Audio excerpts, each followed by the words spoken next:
Math স্কুলে স্বাগতম। আজ আমরা শিখব নবম ও দশম শ্রেণীর মাধ্যমিক গণিত বইয়ের অধ্যায় ৫ এক চলক বিশিষ্ট সমীকরণ অনুশীলনী ৫.১ সম্পূর্ণ সমাধান। এখানে গাণিতিক সমস্যাগুলো সমাধান সম্পূর্ণ নির্ভুল এবং সবচেয়ে সহজ পদ্ধতিতে ডিজিটাল মাধ্যমে উপস্থাপন করা হয়েছে। এছাড়া অধ্যায়টির শিক্ষণফল ও উদাহরণের উপর আলাদা টিউটোরিয়াল তৈরি করা হয়েছে এমসিকিউ সাজেশন ও সিকিউ সাজেশন ও সলিউশন। ম্যাথ স্কুল গণিতকে সহজ সরল ও আকর্ষণীয়ভাবে তুলে ধরার জন্য পর্যায়ক্রমে সকল শ্রেণীর জন্য টিউটোরিয়াল তৈরি করে যাচ্ছে। সাবস্ক্রাইব করে সাথেই থাকুন। প্রথমেই আসি অনুশীলনের সমস্যা সমাধানে। প্রশ্ন ১, সমাধান করো ay divided by b minus by divided by a equal to a square minus b square. এখানে সমীকরণটিতে a b এবং y আছে, যার মধ্যে a ও b ধ্রুবক এবং y চলক, অর্থাৎ সমীকরণটি সমাধান করে আমাদেরকে y এর মান নির্ণয় করতে হবে। এজন্য আমরা ay ডিভাইডেড বাই b থেকে by ডিভাইডেড বাই a বিয়োগ করব। এখানে লসাগু ab, অর্থাৎ আমাদেরকে এর সাথে ay এবং bর সাথে by গুণ করতে হবে। তাহলে আমরা পাই a square y minus b square y। উভয়ের সাথে y আছে, যার মানে আমরা y কমন নিতে পারি। অতএব y কমন নিলে আমরা পাই y into a square minus b square. এখন সমীকরণটির বাম পক্ষ এবং ডান পক্ষ উভয় পক্ষে a square minus b square আছে, আর যেহেতু a ও b উভয় ধ্রুবক, যার মানে আমরা a স্কোয়ার মাইনাস b স্কোয়ারকে উভয় পক্ষ থেকে কেটে দিতে পারি। তাহলে আমরা পাই y divided by ab equal to 1। এখন উভয় পক্ষে ab গুণ করে আমরা পাই y ইকুয়াল টু ab। অতএব নির্ণয়ের সমাধান y ইকুয়াল টু ab।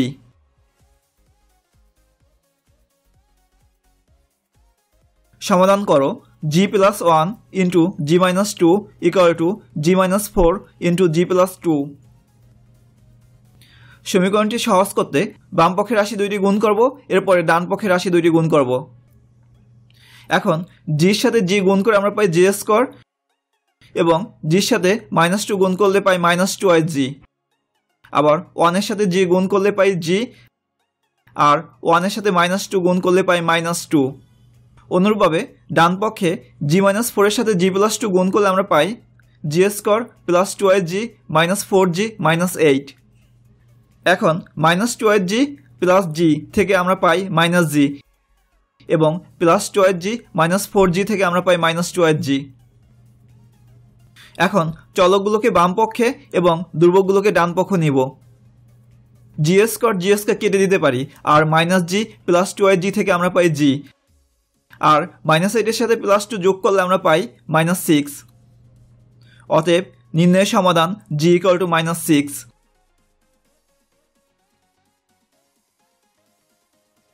সমাধান করো 4 divided by 2x plus 1 plus 9 divided by 3x plus 2 equal to 25 divided by 5x plus 4। সমীকরণটির ভগ্নাংশগুলোকে যদি আমরা যোগ করি এবং যোগ করে সিম্পলিফাই করি, তাহলে x এর মান নির্ণয় করতে পারবো। কিন্তু এক্ষেত্রে আমরা একটু সহজ পদ্ধতিতে করার চেষ্টা করব। অর্থাৎ এক্ষেত্রে আমরা 25কে লিখব 10 প্লাস 15। এখন ডান পাশে ভগ্নাংশটিকে আমরা দুটি ভগ্নাংশে রূপান্তর করব। অর্থাৎ 10 plus 15 divided by 5x plus 4কে আমরা লিখব 10 divided by 5x plus 4 plus 15 divided by 5x plus 4। এখন ভগ্নাংশগুলোকে আমরা একটু বিন্যস্ত করব, এমনভাবে সাজাবো যেন বাম পক্ষের সংখ্যা দুটির পার্থক্য এবং ডান পক্ষের সংখ্যা দুটির পার্থক্য সমান হয়। এক্ষেত্রে আমরা যদি বাম পক্ষে 4 এবং 10 নেই, তাহলে এদের পার্থক্য হয় 6। আবার ডান পক্ষে যদি আমরা 15 ও 9 নেই, তাহলে এদেরও পার্থক্য হয় 6। এখন বাম পক্ষে 4 ডিভাইডেড বাই 2x প্লাস 1 থেকে 10 ডিভাইডেড বাই 5x মাইনাস 4 বিয়োগ করব। এক্ষেত্রে লসাগু হয় 2x plus 1 into 5x plus 4। অর্থাৎ আমরা 5x প্লাস 4কে 4 এর সাথে এবং 2x প্লাস 1কে 10 এর সাথে গুণ করব। অনুরূপভাবে ডান পক্ষে 15 ডিভাইডেড বাই 5x প্লাস 4 থেকে 9 ডিভাইডেড বাই 3x প্লাস 2 বিয়োগ করব। এখন 4 এর সাথে 5x প্লাস 4 গুণ করলে আমরা পাই 20x প্লাস 16। আবার মাইনাস 10 এর সাথে 2x প্লাস 1 গুণ করলে আমরা পাই মাইনাস 20x মাইনাস 10। অনুরূপভাবে 15 এর সাথে 3x প্লাস 2 গুণ করলে আমরা পাই 45x প্লাস 30, এবং মাইনাস 9 এর সাথে 5x প্লাস 4 গুণ করলে আমরা পাই মাইনাস 45x মাইনাস 36। এখন 20x মাইনাস 20x কাটাকাটি যায় এবং 16 থেকে 10 বিয়োগ করলে থাকে 6। ডান পক্ষে 45x মাইনাস 45x কাটাকাটি যায়, আবার 30 থেকে মাইনাস 36 বিয়োগ করলে থাকে মাইনাস 6। এখন আমরা 6 6 কেটে দিতে পারি, আবার উভয় পক্ষে 5x প্লাস 4 ভাগ আকারে আছে, অর্থাৎ 5x প্লাস 4 0 হতে পারে না, যার মানে আমরা 5x প্লাস 4 কেটে দিতে পারি। কিন্তু 5x প্লাস 4 যদি গুণ আকারে থাকতো তাহলে আমরা কখনই 5x প্লাস 4কে কাটতে পারতাম না, কারণ রাশিটিতে x আছে। তাহলে আমরা পাই 1 divided by 2x plus 1 equal to minus 1 divided by 3x plus 2। এখন আমরা ক্রস গুণ করব, অর্থাৎ 1 এর সাথে গুণ করব 3x প্লাস 2 এবং মাইনাস 1 এর সাথে গুণ করব 2x প্লাস 1। সমীকরণটির চলকগুলোকে বাম পক্ষে এবং ধ্রুবকগুলোকে ডান পক্ষ নিব, তাহলে আমরা পাই 3x plus 2x equal to minus 1 minus 2, যাকে সিম্পলিফাই করলে আমরা পাই 5x ইকুয়াল টু মাইনাস 3, যা থেকে আমরা x এর মান পাই মাইনাস 3/5। অতএব নির্ণয়ের সমাধান x ইকুয়াল টু মাইনাস 3/5।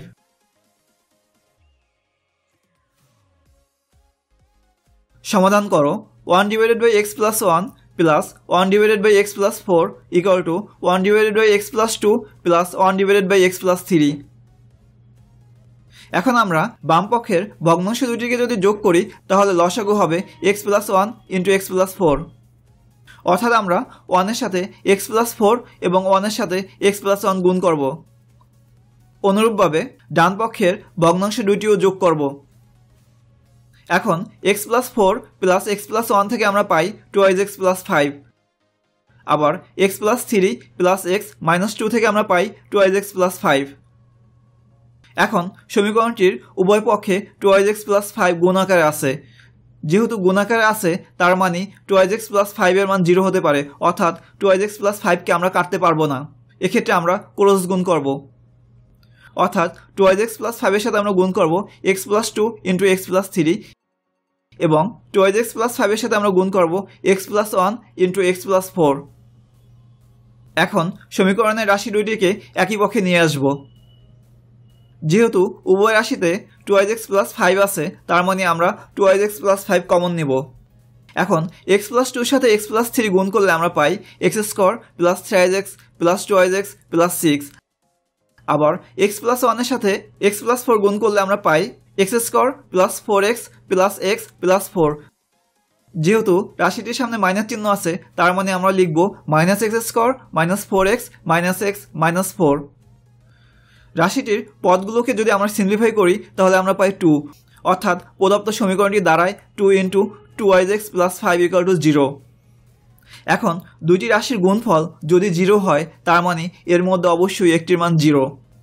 এখানে 2 এবং 2x প্লাস 5 ইকুয়াল টু 0, অর্থাৎ 2x প্লাস 5 এর মান হবে 0, যা থেকে আমরা 2x এর মান পাই মাইনাস 5। অতএব x ইকুয়াল টু মাইনাস 5/2। অতএব নির্ণয়ের সমাধান x ইকুয়াল টু মাইনাস 5/2।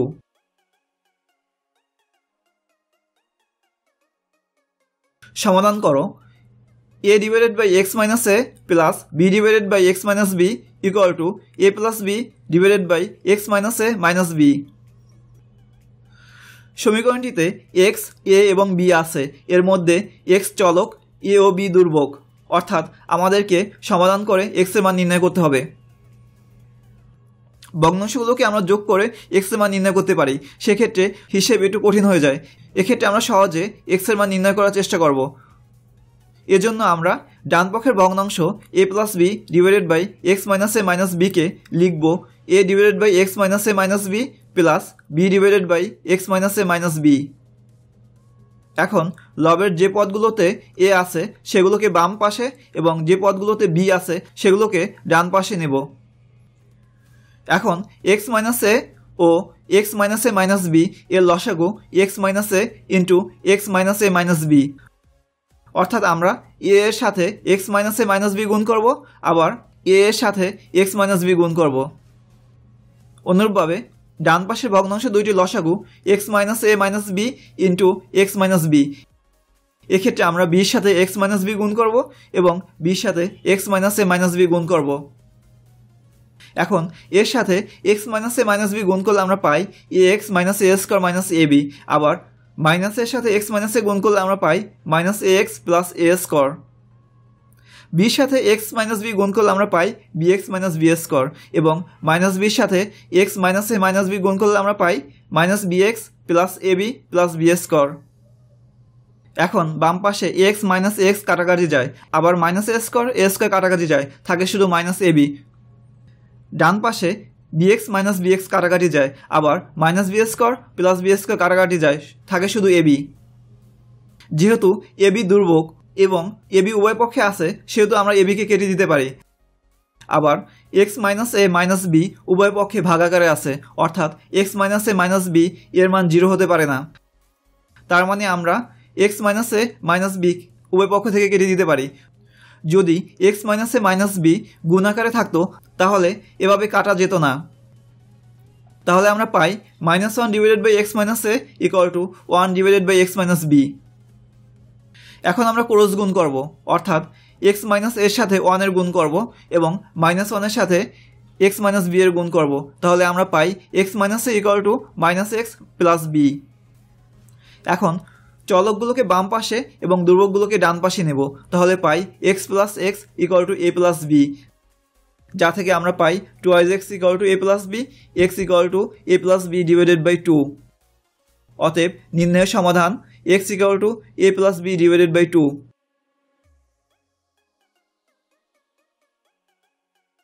সমাধান করো x minus a divided by b plus x minus b divided by a plus x minus 3 a minus 3 b divided by a plus b equal to 0। সমীকরণটিতে x, a ও b আছে, যার মধ্যে x চলক এবং এ ও বি ধ্রুবক, অর্থাৎ আমাদেরকে এক্স এর মান নির্ণয় করতে হবে। এখন সমীকরণটিকে যদি আমরা স্বাভাবিকভাবে যোগ করে যাই তাহলে এক্স এর মান নির্ণয় করতে পারবো। সেক্ষেত্রে হিসেবগুলো একটু কঠিন হয়ে যাবে, অর্থাৎ এক্ষেত্রে আমরা সহজ করার জন্য প্রথম ভগ্নাংশ অর্থাৎ x minus a divided by b থেকে 1 বিয়োগ করব, দ্বিতীয় ভগ্নাংশ থেকেও 1 বিয়োগ করব এবং তৃতীয় ভগ্নাংশের সাথে +2 যোগ করব। তাহলে -1 এবং -2 মিলে 0 হয়ে যাবে, অর্থাৎ সমীকরণটির মানের কোনো পরিবর্তন হবে না। এখন x minus a divided by b থেকে -1 বিয়োগ করব, তাহলে আমরা পাই x minus a minus b divided by b. আবার x plus b divided by a থেকে -1 বিয়োগ করলে আমরা পাই x minus b minus a divided by a. আবার x minus 3 a minus 3 b divided by a plus b এর সাথে 2 যোগ করলে আমরা পাই x minus 3 a minus 3 b plus 2 a plus 2 b divided by a plus b. এখন ভগ্নাংশগুলো লবগুলো যদি আমরা সিম্পলিফাই করি তাহলে দেখা যাবে যে প্রতিটি ভগ্নাংশের লব হয় x minus a minus b, অর্থাৎ এক্ষেত্রে আমরা x minus a minus b common নিতে পারি, তাহলে আমরা পাই 1/b plus 1/a plus 1/a plus b. এখন দুটি রাশির গুণফল 0 হলে এদের মধ্যে অবশ্যই একটি মান 0। এক্ষেত্রে 1/b plus 1/a plus 1/a plus b রাশিটিতে কোনো চলক নেই, অর্থাৎ এটির মান 0 হতে পারে না। অতএব x minus a minus b equal to 0, যা থেকে আমরা পাই x equal to a plus b. অতএব নির্ণয়ের সমাধান x equal to a plus b.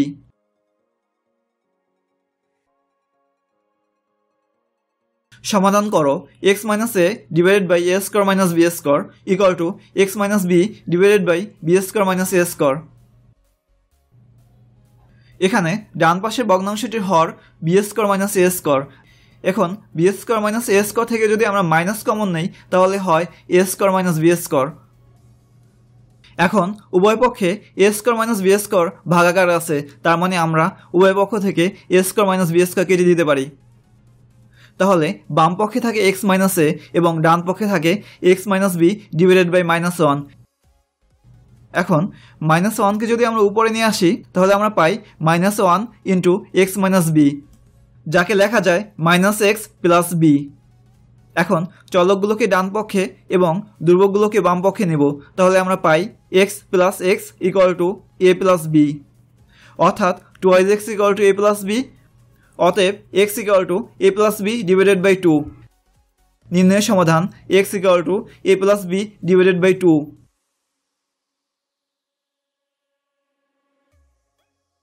সমাধান করো 3 + √3 × g + 2 = 5 + 3 √3। এক্ষেত্রে যে রাশিগুলোর সাথে জি আছে ওগুলোকে বাম পক্ষে রাখবো এবং যেগুলোর সাথে জি নেই সেগুলোকে ডান পক্ষ নেব, অর্থাৎ +2কে আমরা ডান পক্ষ নেব। এখন 5 থেকে 2 মাইনাস করলে আমরা পাই 3। এখন জি এর সাথে 3 + √3 গুণ আকারে আছে, অর্থাৎ 3 + √3কে যদি আমরা ডান পক্ষে নেই তাহলে ভাগ হয়ে যাবে। এখন 3কে লেখা যায় √3 × √3, অর্থাৎ আমরা 3 √3 + 3 থেকে √3 কমন নিতে পারি, তাহলে আমরা পাই 3 + √3। যেহেতু ডান পাশের ভগ্নাংশটিতে লব এবং হরে উভয়ে 3 + √3 গুণ আকারে আছে, অর্থাৎ আমরা 3 + √3 কেটে দিতে পারি, তাহলে আমরা পাই g = √3। অতএব নির্ণয়ের সমাধান g = √3।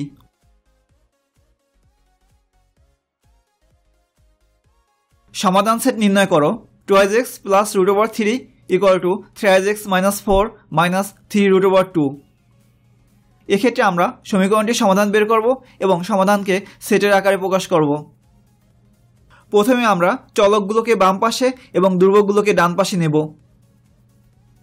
এখন 2x থেকে 3x বিয়োগ করলে আমরা পাই -x। -3 √2 মানে 3টি √2 মাইনাস আকারে আছে, যা থেকে আরও একটি √2 মাইনাস করলে আমরা পাই -4 √2।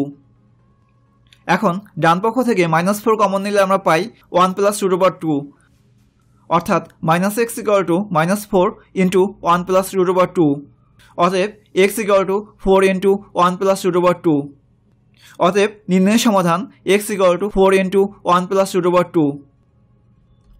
আমরা জানি সেটকে সবসময় দ্বিতীয় বন্ধনীর মধ্যে লিখতে হয়, অর্থাৎ আমরা যখন সমাধান সেট নির্ণয় করব তখন সমাধানটি দ্বিতীয় বন্ধনীর মধ্যে লিখব, অর্থাৎ সমাধান সেট S = set of 4 × 1 + √2।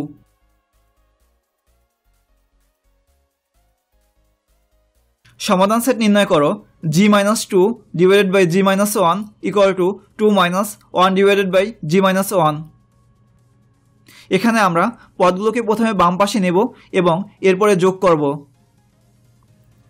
এখন লবের পদগুলোকে সিম্পলিফাই করলে আমরা পাই -g + 1, অর্থাৎ -g + 1 / g - 1 = 0। এখন একটি ভগ্নাংশের মান 0 হবে কেবলই যখন এর লবের মান 0, কারণ ভগ্নাংশের হর কখনো 0 হতে পারে না। অতএব আমরা লিখতে পারি -g + 1 = 0। যেহেতু হর g - 1 কখনো 0 হতে পারে না, অতএব আমরা লিখব g - 1 ≠ 0 বা g ≠ 1। এখন -g + 1 = 0 থেকে আমরা পাই g = 1, কিন্তু আমরা পূর্বেই পেয়েছি g এর মান কখনো 1 হতে পারবে না, অর্থাৎ প্রদত্ত সমীকরণের কোনো সমাধান নেই। এক্ষেত্রে সমাধান সেট হবে ফাঁকা সেট। আমরা ফাঁকা সেটকে দুইভাবে প্রকাশ করতে পারি, 1 দ্বিতীয় বন্ধনীর মধ্যে কিছু না লিখে, 2 /o এর মাধ্যমে। এক্ষেত্রে আমরা লিখব সমাধান সেট S = /o।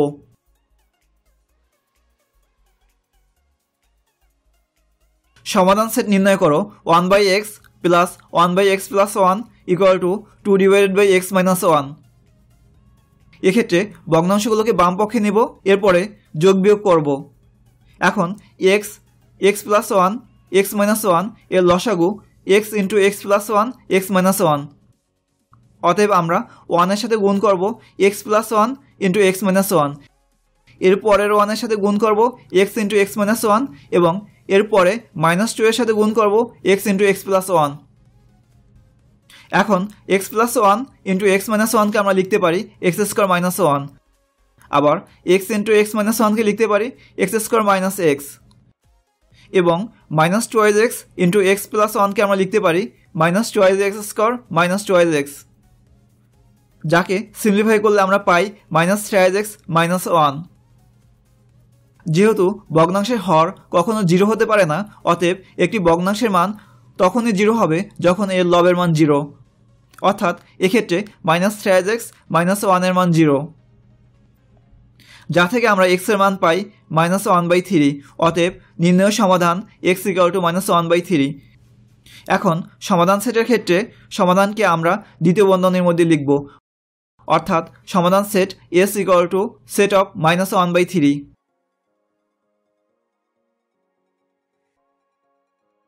সমাধান সেট নির্ণয় করো m divided by m minus x plus n divided by n minus x equal to m plus n divided by m plus n minus x. এখানে সমীকরণটিতে m, n ও x আছে, যার মধ্যে m ও n ধ্রুবক এবং x চলক, অর্থাৎ আমাদেরকে x এর মান নির্ণয় করতে হবে এবং x এর মানকে পরবর্তীতে সেটের আকারে প্রকাশ করতে হবে। এক্ষেত্রে আমরা x এর মান নির্ণয় সহজ করতে m plus n divided by m plus n minus x ভগ্নাংশটিকে আলাদা করে লিখব, অর্থাৎ লিখব m divided by m plus n minus x plus n divided by m plus n minus x. এখন যে সকল ভগ্নাংশের লব m ওগুলোকে বাম পাশে নেব এবং যে সকল ভগ্নাংশের লব n সেগুলোকে ডান পাশে নেব। এখন বাম পাশের ভগ্নাংশ দুইটি যোগ করার ক্ষেত্রে লসাগু হবে m minus x into m plus n minus x. এক্ষেত্রে আমরা m এর সাথে m plus n minus x গুণ করব, তাহলে আমরা পাই m square plus mn minus mx। আবার মাইনাস m এর সাথে m মাইনাস এক্স গুণ করব, তাহলে আমরা পাই minus m square plus mx। অনুরূপভাবে ডান পাশের ভগ্নাংশ দুইটি যোগ করার ক্ষেত্রে লসাগু হবে m plus n minus x into n minus x. এক্ষেত্রে আমরা n এর সাথে n মাইনাস এক্স গুণ করব, তাহলে আমরা পাই n স্কোয়ার মাইনাস nx। আবার মাইনাস n এর সাথে m plus n minus x গুণ করব, তাহলে আমরা পাই minus mn minus m square plus nx। এখন বাম পক্ষে m square minus m square কাটাকাটি যায়, আবার মাইনাস mx প্লাস mx কাটাকাটি যায়, থাকে শুধু mn। এবং ডান পক্ষে n square minus n square কাটাকাটি যায় এবং মাইনাস nx প্লাস nx কাটাকাটি যায়, থাকে মাইনাস mn। এখন mn উভয় পক্ষে গুণাকারে আছে, যার মানে আমরা mn কে কেটে দিতে পারি। আবার m plus n minus x উভয় পক্ষে ভাগাকারে আছে, যেহেতু কোনো রাশি ভাগাকারে থাকলে এর মান 0 হতে পারে না, অতএব আমরা m প্লাস n মাইনাস এক্সকে উভয় পক্ষ থেকে কেটে দিতে পারবো। এখানে m plus n minus x যদি গুণাকারে থাকতো তাহলে কাটতে পারতাম না, তাহলে আমরা পাই 1 minus m minus x equal to minus 1 divided by n minus x. এখন আমরা ক্রস গুণ করব, অর্থাৎ m মাইনাস এক্সের সাথে মাইনাস 1 গুণ করব এবং n মাইনাস এক্সের সাথে 1 গুণ করব, তাহলে আমরা পাই minus m plus x equal to n minus x. এখন চলকগুলোকে ডান পাশে এবং ধ্রুবকগুলোকে বাম পাশে নেব, তাহলে আমরা পাই 2x equal to m plus n, যা থেকে আমরা x এর মান পাই m plus n divided by 2। অতএব নির্ণয়ের সমাধান x equal to m plus n divided by 2। এখন সমাধান সেট নির্ণয়ের ক্ষেত্রে এই সমাধানটিকে সেটের আকারে প্রকাশ করব, অতএব নির্ণয়ের সমাধান set s equal to set of m plus n divided by 2।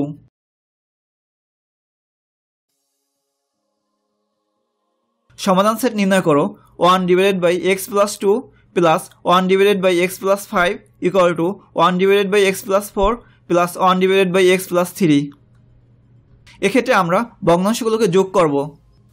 এখন বাম পক্ষের ভগ্নাংশ দুইটি যোগ করার ক্ষেত্রে লসাগু হবে x plus 2 into x plus 5, অর্থাৎ আমরা 1 এর সাথে x প্লাস 5 গুণ করব, তাহলে পাই x প্লাস 5। আবার 1 এর সাথে x প্লাস 2 গুণ করব, তাহলে পাই x প্লাস 2। অনুরূপভাবে আমরা 1 by x plus 4 plus 1 by x plus 3 এর যোগফল নির্ণয় করব। এখন x plus 5 plus x minus 2 থেকে আমরা পাই 2x প্লাস 7, আবার x plus 3 plus x plus 4 থেকে আমরা পাই 2x প্লাস 7। এখন x প্লাস 5 উভয় পক্ষে ভাগাকারে আছে, যেহেতু কোনো রাশি ভাগাকারে থাকলে এর মান 0 হতে পারে না, অতএব x প্লাস 5কে উভয় পক্ষ থেকে বাদ দিতে পারবো।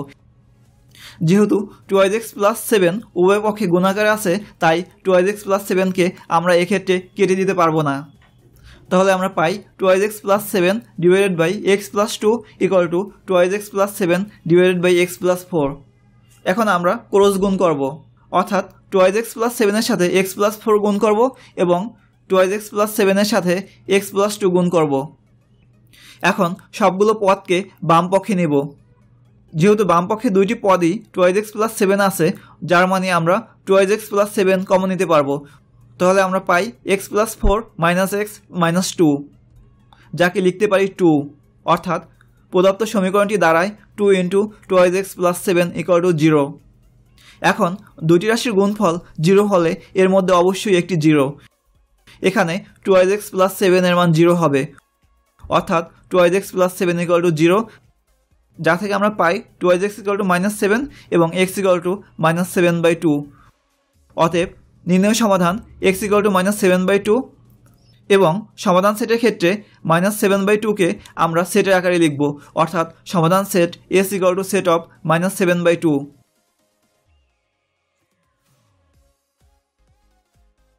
সমাধান সেট নির্ণয় করো। 2st - 6 divided by 9 plus 15 - 2st divided by 12 - 5t equal to 40 - 15 divided by 18। সমীকরণটির রাশিগুলোকে যদি এভাবে যোগ করি তাহলে হিসেব একটু কঠিন হয়ে যায়। এক্ষেত্রে আমরা 2st - 6 ডিভাইডেড বাই 9কে ডান পক্ষে নেব।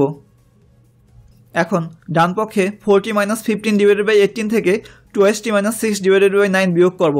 এক্ষেত্রে লসাগু 18, অর্থাৎ 40 - 15 এর সাথে 1 গুণ করে আমরা পাই 40 - 15 এবং 2st - 6 এর সাথে -2 গুণ করে আমরা পাই -40 প্লাস 12। এখন 40 - 40 কেটে দিতে পারি এবং -15 এর সাথে 12 যোগ করলে আমরা পাই -3। -3 আর 18কে যদি আমরা 3 দ্বারা ভাগ করি তাহলে আমরা পাই -1 ডিভাইডেড বাই 6। এখন আমরা ক্রস গুণ করব, অর্থাৎ 12 - 5টির সাথে -1 গুণ করলে আমরা পাই -12 প্লাস 5t এবং 15 - 2st এর সাথে 6 গুণ করলে আমরা পাই 90 - 12t। এখন চলকগুলোকে বাম পক্ষে এবং ধ্রুবকগুলোকে ডান পাশে নিব, যাকে সরল করলে আমরা পাই 17t ইকুয়াল টু 102, অর্থাৎ t equal to 102 divide by 17, যার মানে t ইকুয়াল টু 6। অতএব নির্ণয় সমাধান t ইকুয়াল টু 6। সমাধান সেট নির্ণয়ের ক্ষেত্রে সমাধানটিকে আমরা সেটের আকারে প্রকাশ করব, অতএব সমাধান set s equal to set of 6।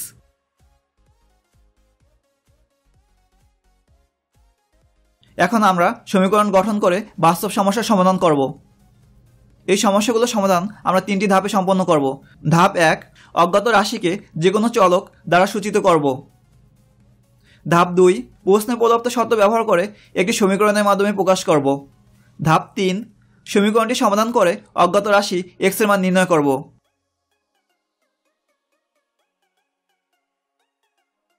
একটি সংখ্যা অপর একটি সংখ্যার 2/5 গুণ। সংখ্যা দুটির সমষ্টি 98 হলে সংখ্যা দুটি নির্ণয় করো। এখানে বলা আছে একটি সংখ্যা অপর সংখ্যাটি 2/5 গুণ। অতএব আমরা যদি অপর সংখ্যাটি x ধরি তাহলে পাবো একটি সংখ্যা 2x/5। যেহেতু একটি সংখ্যা এবং অপর সংখ্যাটির সমষ্টি 98, অতএব আমরা প্রশ্ন মতে লিখব x plus 2x divide by 5 equal to 98। এই সমীকরণটি সমাধান করে x এর মান নির্ণয় করলে আমরা অপর সংখ্যাটি পাব। এখন আমরা x প্লাস 2x/5 যোগ করব, এক্ষেত্রে লসাগু 5। অতএব আমরা লিখব 5x plus 2x divided by 5 equal to 98, যা থেকে আমরা পাই 7x divide by 5 equal to 98 বা x equal to 98 into 5 divide by 7, অর্থাৎ x এর মান 70। অতএব অপর সংখ্যাটি 70। এখন আমরা যদি x এর মান 2x/5 এ বসাই তাহলে একটি সংখ্যা পাবো। অতএব একটি সংখ্যা 2 into 70 divide by 5 equal to 28।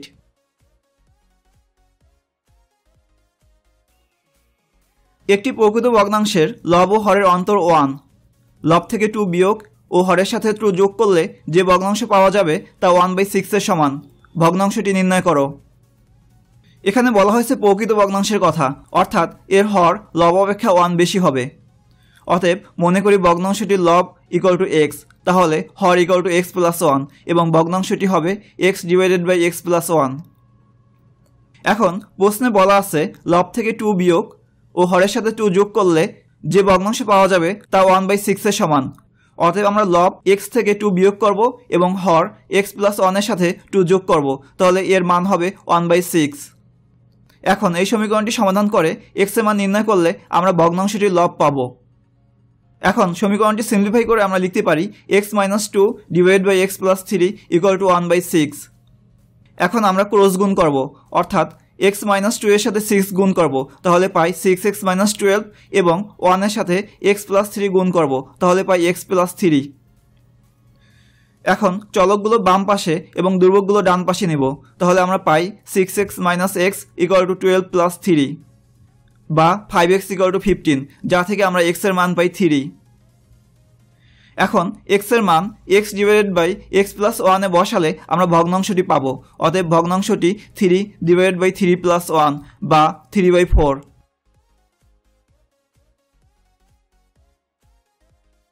দুই অঙ্ক বিশিষ্ট একটি সংখ্যার অঙ্কদ্বয়ের সমষ্টি 9। অঙ্ক দুটি স্থান বিনিময় করলে যে সংখ্যা পাওয়া যাবে তা প্রদত্ত সংখ্যা হতে 45 কম হবে। সংখ্যাটি কত? এখানে বলা হয়েছে দুই অঙ্ক বিশিষ্ট সংখ্যার অঙ্কদ্বয়ের সমষ্টি 9। অতএব যদি একক স্থানীয় অঙ্ক x হয় তাহলে দশক স্থানীয় অঙ্ক হবে 9 - x। এখন অঙ্ক দুটি থেকে সংখ্যাটি নির্ণয়ের ক্ষেত্রে আমাদেরকে দশক স্থানীয় অঙ্কের সাথে 10 গুণ করতে হবে, তার সাথে একক স্থানীয় অঙ্ক যোগ করতে হবে। বিষয়টি সহজে বোঝার জন্য একটি সংখ্যা 24 বিবেচনা করি। এখন 2 ও 4 থেকে 24 সংখ্যাটি পেতে আমাদেরকে 2 এর সাথে 10 গুণ এবং তার সাথে 4 যোগ করতে হবে। আর এখানে দশক স্থানীয় অঙ্ক হচ্ছে 9 - x এবং একক স্থানীয় অঙ্ক x। অতএব সংখ্যাটি হলো 10 × 9 - x + x, যা থেকে আমরা পাই 90 - 9x। আবার অঙ্ক দুটি স্থান বিনিময় করলে একক স্থানীয় অঙ্কটি চলে যাবে দশক স্থানীয় অঙ্কের ঘরে এবং দশক স্থানীয় অঙ্কটি চলে যাবে একক স্থানীয় অঙ্কের ঘরে। তাহলে সংখ্যাটি হবে 10 × একক স্থানীয় অঙ্ক + দশক স্থানীয় অঙ্ক। এক্ষেত্রে একক স্থানীয় অঙ্ক x এবং দশক স্থানীয় অঙ্ক 9 - x। অতএব সংখ্যাটি 10x + 9 - x, যা থেকে আমরা পাই 9x + 9। এখন অঙ্ক দুটি স্থান বিনিময় করলে যে সংখ্যা পাওয়া যাবে অর্থাৎ 9x + 9 প্রদত্ত সংখ্যা অর্থাৎ 90 - 9x থেকে 45 কম। অতএব আমরা লিখব 9x + 9 = 90 - 9x - 45। এই সমীকরণটি সমাধান করলে আমরা একক স্থানীয় অঙ্ক x পাব। অতএব চলকগুলোকে বাম পাশে এবং ধ্রুবকগুলোকে ডান পাশে নেব, তাহলে আমরা পাই 9x + 9x = 45 - 9 বা 18x = 36, যা থেকে আমরা x এর মান পাই 2। এখন x এর মান 90 - 9x এ বসিয়ে আমরা সংখ্যাটি পাব। অতএব সংখ্যাটি 90 - 9 × 2, যার মান 72।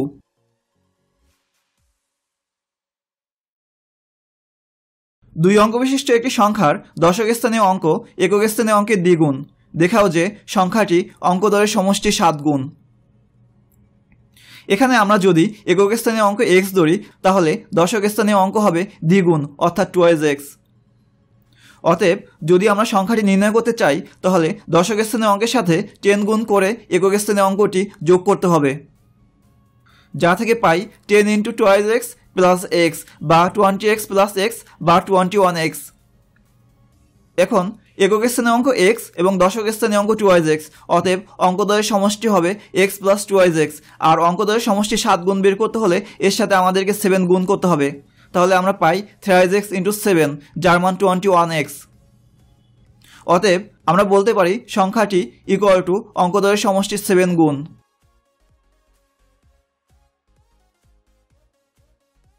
একজন ক্ষুদ্র ব্যবসায়ী 5600 টাকা বিনিয়োগ করে 1 বছর পর কিছু টাকার উপর 5% এবং অবশিষ্ট টাকার উপর 4% লাভ করলেন।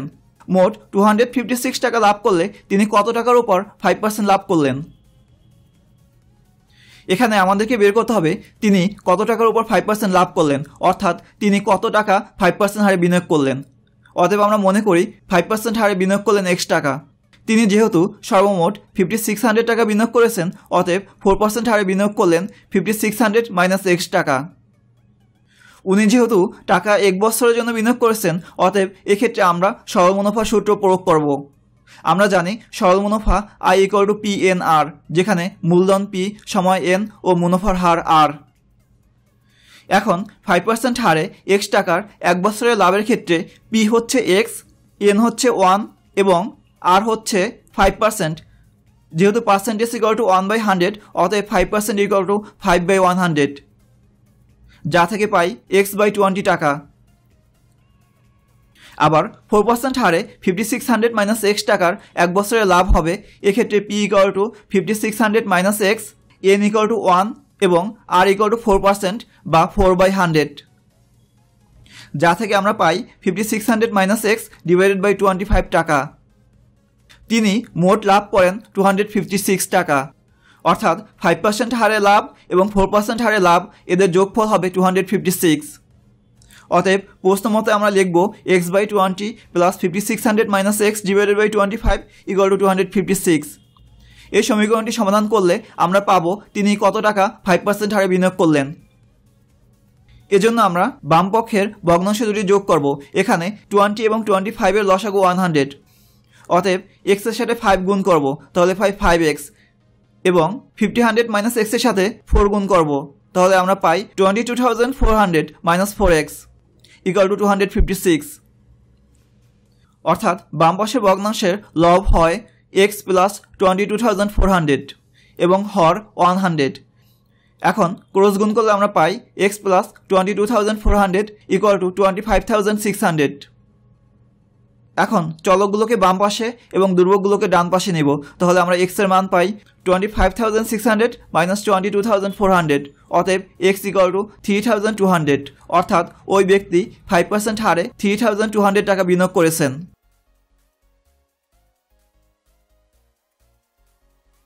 একটি শ্রেণীকক্ষে প্রতি বেঞ্চে 6 জন করে 60 বসলে 2টি বেঞ্চ খালি থাকে, কিন্তু প্রতি বেঞ্চে 5 জন করে 60 বসলে 6 জন ছাত্রীকে দাঁড়িয়ে থাকতে হয়। ওই শ্রেণীর বেঞ্চের সংখ্যা কত? এখানে যেহেতু বেঞ্চের সংখ্যা নির্ণয় করতে হবে, অতএব মনে করি বেঞ্চের সংখ্যা x। এখন প্রথম শর্ত অনুযায়ী প্রতি বেঞ্চে 6 জন করে 60 বসলে 2টি বেঞ্চ খালি থাকে, অর্থাৎ এক্ষেত্রে বেঞ্চ ব্যবহৃত হয় x মাইনাস 2t। আর 6 জন করে বসলে 60 সংখ্যা হবে 6 ইন্টু x মাইনাস 2। আবার দ্বিতীয় শর্ত অনুযায়ী প্রতি বেঞ্চে 5 জন করে 60 বসলে 6 জন ছাত্রীকে দাঁড়িয়ে থাকতে হয়, অর্থাৎ এক্ষেত্রে প্রতি বেঞ্চে যদি 5 জন করে বসে তাহলে বসতে পারবে 5x আর দাঁড়িয়ে থাকে 6 জন। অতএব দ্বিতীয় শর্ত অনুযায়ী ছাত্রী সংখ্যা হবে 5x প্লাস 6। এখন যেহেতু উভয় ক্ষেত্রে ছাত্রী সংখ্যা সমান, অতএব আমরা প্রশ্নমতে লিখব 6 into x minus 2 equal two 5x plus 6। এই সমীকরণটি সমাধান করে x এর মান নির্ণয় করলে আমরা বেঞ্চের সংখ্যা পাব। এখন 6 এর সাথে x মাইনাস 2 গুণ করলে আমরা পাই 6x মাইনাস 12। এরপরে চলকগুলোকে বাম পাশে এবং দুর্বকগুলোকে ডান পাশে নেব, তাহলে আমরা পাই 6x minus 5x equal to 6 plus 12, যা থেকে x এর মান পাই 18। অতএব বেঞ্চের সংখ্যা 18টি।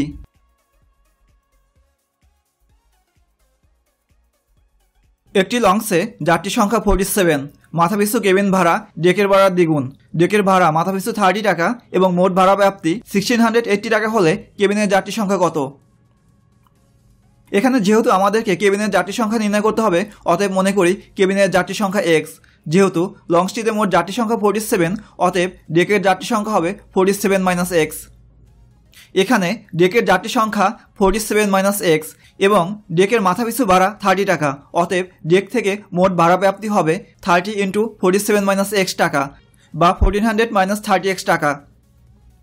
আবার কেবিনের ভাড়া ডেকের ভাড়ার দ্বিগুণ, অর্থাৎ 30 ইন্টু 2 টাকা। আবার কেবিনের যাত্রী সংখ্যা x, অতএব কেবিনের মোট ভাড়া ব্যাপ্তি হবে 30 ইন্টু 2 ইন্টু x টাকা ইকুয়াল টু 60x টাকা।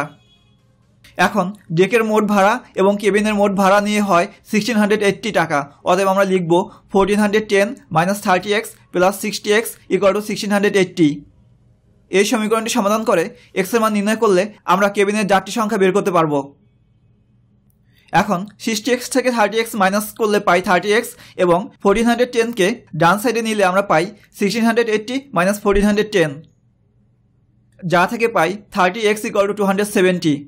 অতএব x ইকুয়াল টু 270 বাই 30 বা 9। অতএব কেবিনের যাত্রী সংখ্যা 9 জন।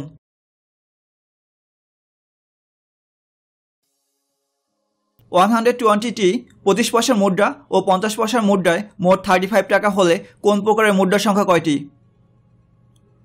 এখানে মোট মুদ্রা 120টি। এখন আমরা যদি 25 পয়সার মুদ্রার সংখ্যা xটি ধরি, তাহলে 50 পয়সার মুদ্রার সংখ্যা হবে 120 মাইনাস xt। আবার আমরা জানি 25 পয়সার 4টি মুদ্রাতে 1 টাকা হয়, অতএব 25 পয়সার xটি মুদ্রায় হবে x/4 টাকা এবং 50 পয়সার 2টি মুদ্রায় 1 টাকা হয়, অতএব 50 পয়সায় 120 মাইনাস xটি মুদ্রায় হবে 120 মাইনাস x ডিভাইডেড বাই 2 টাকা। যেহেতু এই দুইটি মুদ্র নিয়ে মোট টাকা হয় 35, অতএব আমরা প্রশ্ন মতে লিখব x/4 plus 120 minus x divided by 2 equal to 35।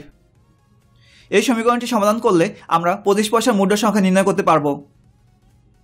এখন উভয় পক্ষে যদি আমরা 4 গুণ করি তাহলে আমরা পাই x plus 240 minus 2x equal to 140, যা থেকে পাই minus x equal to 140 minus 240, যার মানে minus x equal to minus 100, অতএব x ইকুয়াল টু 100। আমরা x ধরেছি 25 পয়সার মুদ্রার সংখ্যা, অতএব 25 পয়সার মুদ্রার সংখ্যা 100t। যেহেতু মোট মুদ্রা 120t, অতএব 50 পয়সার মুদ্রার সংখ্যা হবে 120 মাইনাস 100 বা 20t।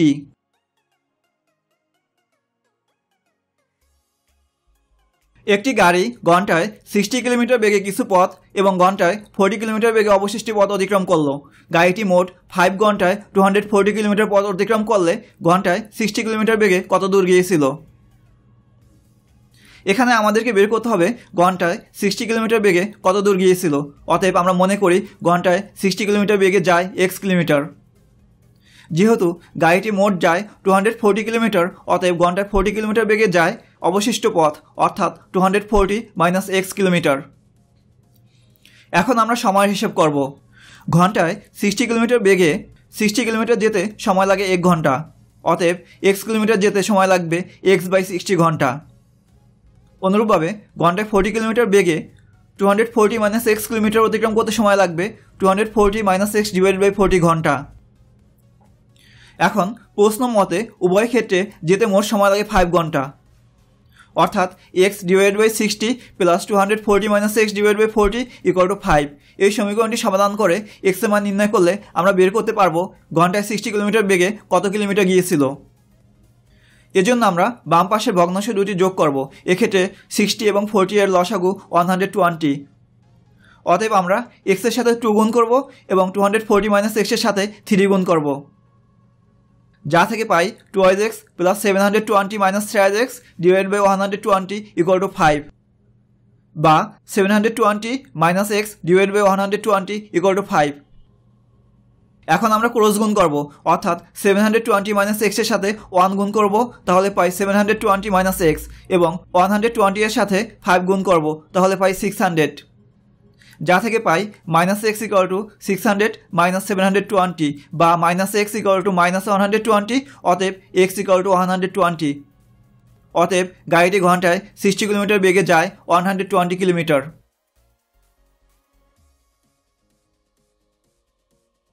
ঢাকার নিউ মার্কেট থেকে গাবতলীর দূরত্ব 12 কিলোমিটার।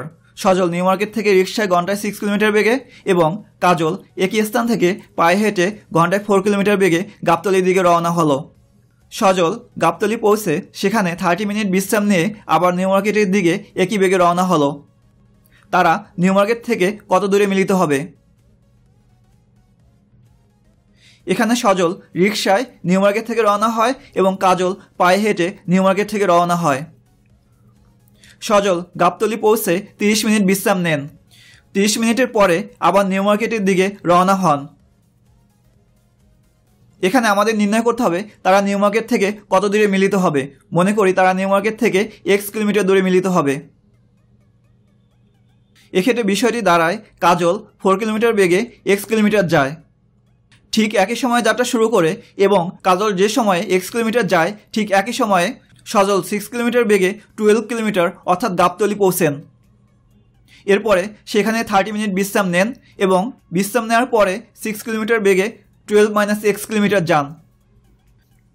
কাজল যেহেতু ঘন্টায় 4 কিলোমিটার যায়, অতএব কাজলের x কিলোমিটার যেতে সময় লাগবে x/4 ঘন্টা। আবার সজল যেহেতু 6 কিলোমিটার বেগে যায়, অতএব সজলের 12 কিলোমিটার যেতে সময় লাগবে 12/6 ঘন্টা। আবার 30 মিনিট বিশ্রাম মানে 1/2 ঘন্টা বিশ্রাম। আবার ঘন্টায় 6 কিলোমিটার বেগে 12 মাইনাস x কিলোমিটার যেতে সময় লাগবে 12 মাইনাস x ডিভাইড বাই 6 ঘন্টা। এখন 6, 2 ও 6 এর লসাগু 6, অতএব আমরা 12 এর সাথে 1 গুণ করব, 1 এর সাথে 3 গুণ করব, 12 মাইনাস x এর সাথে 1 গুণ করব, যাকে সিম্পলিফাই করলে আমরা পাই 27 মাইনাস x ডিভাইড বাই 6 ঘন্টা। যেহেতু উভয়ের ক্ষেত্রে একই সময় লাগে, অতএব আমরা লিখব প্রশ্ন মতে x/4 = 27 - x / 6। এই সমীকরণটি সমাধান করে x এর মান নির্ণয় করলেই আমরা পেয়ে যাব তারা নিউ মার্কেট থেকে কত কিলোমিটার দূরে মিলিত হবে। এজন্য আমরা ক্রস গুণ করব, অর্থাৎ x এর সাথে 6 গুণ করব, তাহলে পাই 6x, এবং 27 - x এর সাথে 4 গুণ করব, তাহলে পাই 108 - 4x। এখন চলকগুলো বাম পাশে এবং ধ্রুবকগুলো ডান পাশে রাখবো, তাহলে পাই 6x + 4x = 108, যা থেকে পাই 10x = 108, অতএব x = 108/10, অর্থাৎ x = 10.8 কিলোমিটার। অতএব তারা নিউ মার্কেট থেকে 10.8 কিলোমিটার দূরে মিলিত হবে।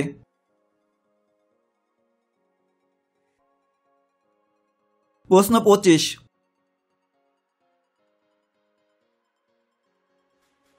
একটি স্টিমারের যাত্রী সংখ্যা 376 জন, ডেকের যাত্রী সংখ্যা কেবিনের যাত্রী সংখ্যা 3 গুণ। ডেকের যাত্রীর মাথাপিছু ভাড়া 60 টাকা এবং মোট ভাড়া প্রাপ্তি 33,840 টাকা। প্রশ্ন ক, ডেকের যাত্রী সংখ্যা x ধরে সমীকরণ তৈরি করো। মনে করি ডেকের যাত্রী সংখ্যা x জন। যেহেতু ডেকের যাত্রী সংখ্যা কেবিনের যাত্রী সংখ্যা 3 গুণ, অতএব কেবিনের যাত্রী সংখ্যা হবে ডেকের যাত্রী সংখ্যার 3/1, অর্থাৎ কেবিনের যাত্রী সংখ্যা x/3 জন। এখন প্রশ্নে দেওয়া আছে মোট যাত্রী সংখ্যা 376 জন, অর্থাৎ ডেকের যাত্রী সংখ্যা এবং কেবিনের যাত্রী সংখ্যার যোগফল হবে 376। অতএব আমরা লিখব প্রশ্ন মতে x + x/3 = 376।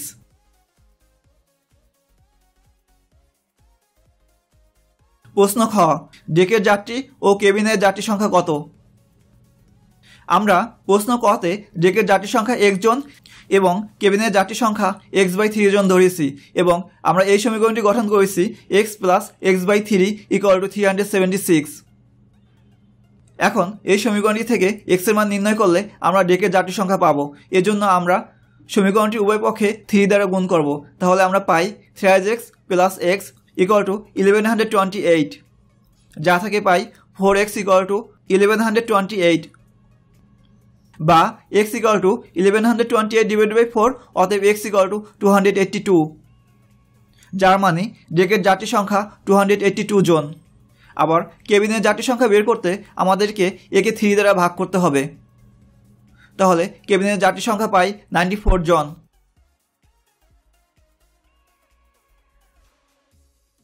প্রশ্ন গ, কেবিনের মাথাপিছু ভাড়া কত। আমরা প্রশ্ন খতে নির্ণয় করেছি ডেকের যাত্রী সংখ্যা 282 জন এবং কেবিনের যাত্রী সংখ্যা 94 জন।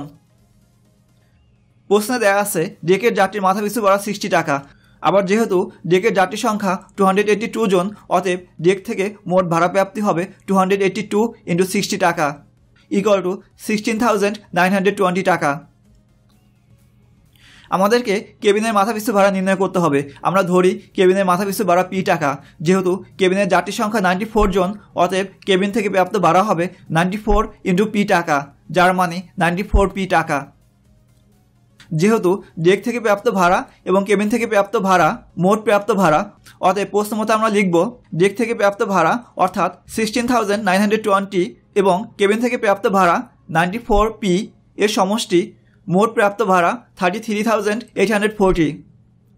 এই সমীকরণটি সমাধান করে পি এর মান নির্ণয় করলে আমরা কেবিনের মাথাপিছু ভাড়া নির্ণয় করতে পারবো।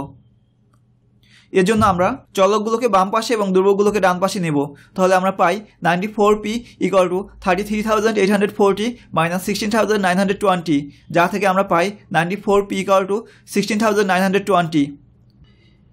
একে 94 দ্বারা ভাগ করে আমরা পাই p = 180 টাকা, অর্থাৎ কেবিনের যাত্রীর মাথাপিছু ভাড়া 180 টাকা।